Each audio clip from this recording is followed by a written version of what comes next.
എന്നോട് CPM-ൽ നിന്നും BJP-യിലേക്ക് പോയിട്ടുള്ള ചില ആളുകളുടെ പേര് ചോദിച്ചു. ഞാൻ പറയാൻ എഴുതിയെടുത്തോളൂ, അറിഞ്ഞുകൂടെങ്കിൽ എഴുതിക്കോളൂ. ഒന്ന് അതല്ല, കാണാതായപ്പോൾ സന്തോഷിച്ചു, ആരെങ്കിലും തല്ലിക്കൊന്ന് കാണുമെന്ന് കരുതി. അല്ല, തീർന്നില്ലല്ലോ. ഞാൻ പറയാതെ പ്ലീസ് താങ്കൾ അവസരം കഴിഞ്ഞല്ലോ. താങ്കൾ ഇതിന് അസ്വസ്ഥനാണ്. ഞാൻ പറഞ്ഞത്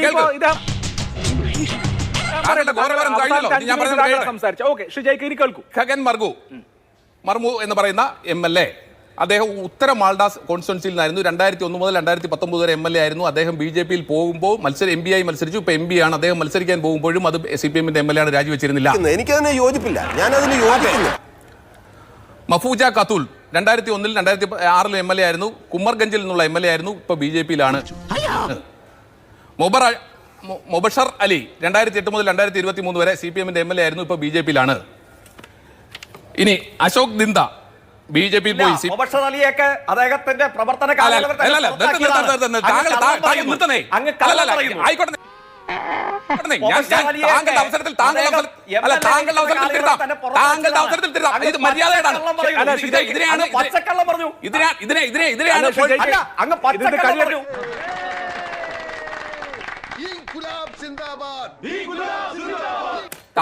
ഏതെങ്കിലും നേതാവ് കോൺഗ്രസിൽ നിന്ന് BJP-യിലേക്ക് പോകാത്ത താങ്കളുടെ അവസരത്തിൽ ഇങ്ങനെ കിടന്ന് അടിക്കുന്നത് മോശമാണ് കേട്ടോ.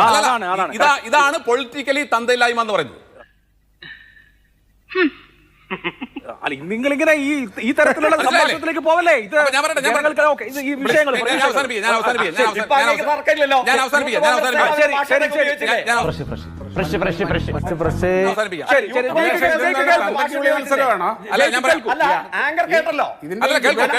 തന്തക്കിവിളി മത്സരമായി മാറിയിരിക്കുകയാണ്. ഈ തന്തക്കിവിളി മത്സരത്തിൽ ആരാണ് ഇപ്പൊ മുന്നിട്ട് നിൽക്കുന്നതെന്നുള്ളതാണ് ഇപ്പൊ വിഷയം. ഷാബു പ്രസാദ് ഞാനത് പറയണമെന്ന് ആഗ്രഹിച്ചതല്ല, എന്നെ കൊണ്ട് പറയുന്നതാണ്. ഒരിക്കലെങ്കിലും നേതാവിന്റെ ഭാഷ ഉപയോഗിച്ച കേട്ടോ. അല്ല, ഇതിപ്പോ നിങ്ങൾ രണ്ടാളും പറയരുതെന്നേ. ഞാൻ അത് അപലപിച്ചല്ലോ. ശരി, പറയൂ. ശ്രീ ഷാബു പ്രസാദ് ഞാനത് പറയാൻ ആഗ്രഹിച്ചില്ല. യൂത്ത് കോൺഗ്രസ് നേതാവിന്റെ ഭാഷ ഉപയോഗിച്ച കേട്ടില്ലേ? അല്ല, അത് പറഞ്ഞില്ലേ, ഞാൻ പറയട്ടെ എന്ന് നല്ല കട്ടിയാണല്ലേ. ഞാൻ പറഞ്ഞില്ലേ, ഇനി വേറെ കാര്യമാണ് പറയുന്നത്. അത് കേൾക്കൂ. ഷാബു പ്രസാദ് ഞാനിത് പറയുന്നത് ഒരിക്കലെങ്കിലും ഇത് തിരിച്ചു പറയാതെ പോയാൽ അദ്ദേഹം അത് പിൻവലിക്കോ? അദ്ദേഹം അത് പിൻവലിക്കോ? പറയൂ. ഇവിടെ യൂത്ത് കോൺഗ്രസിന്റെ സംസ്ഥാന പ്രസിഡന്റിനെ കുറിച്ച് വലിയ പരാതിയാണ്. വേറെ എല്ലാ മാർഗങ്ങളും നോക്കി അടഞ്ഞപ്പോ ഇപ്പൊ ഇത്തരത്തിലുള്ള അഭ്യാസം പറഞ്ഞു കഴിയട്ടെ, നമുക്ക് ചോദിക്കാലോ. പറഞ്ഞു കഴിയട്ടെ. പ്രയോഗത്തിൽ സ്റ്റിക്ക് ഓൺ ചെയ്യുന്നുണ്ടോ? അതൊന്ന് പറയാൻ സമ്മതിക്കൂ. എന്തായാലും പറയട്ടെ, അദ്ദേഹം പറയട്ടെ. ഷുജയ്ക്ക് ശാന്തത അത് പറയുന്നില്ല. കണ്ടതേ പറഞ്ഞുള്ളൂ. തന്നോട് മാത്രമല്ല ഈ നാട്ടിലുള്ള എല്ലാവരോടും ഞാൻ പറയുകയും ചെയ്യും. അത് കേട്ടാലല്ലേ അദ്ദേഹം പറയുന്നുണ്ടോ ഇല്ലയോ എന്ന് മനസ്സിലാവൂ. അതുകൊണ്ട് അങ്ങ് ക്ഷമിക്കൂ. പറയൂ. ശ്രീ ജ്യോതികുമാർ പറയൂ.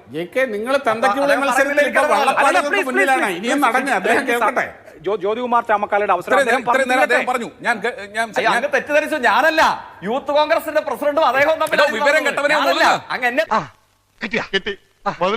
തെറ്റിദ്ധരിച്ചു. ഇതൊന്നും ഞാൻ ഓൺ ചെയ്തതല്ല. അല്ല, ആരും ഓൺ ചെയ്യണ്ട, നമുക്കത് വിടാം. ഇത് ഇദ്ദേഹം പറയാനുള്ള കാര്യങ്ങൾ കംപ്ലീറ്റ് ചെയ്ത് പറയുന്നവരും വിവരം കെട്ടവനും നല്ല വിളിക്കണ്ട, അപ്പുറത്തേക്കാ വിളിക്കേണ്ടത്.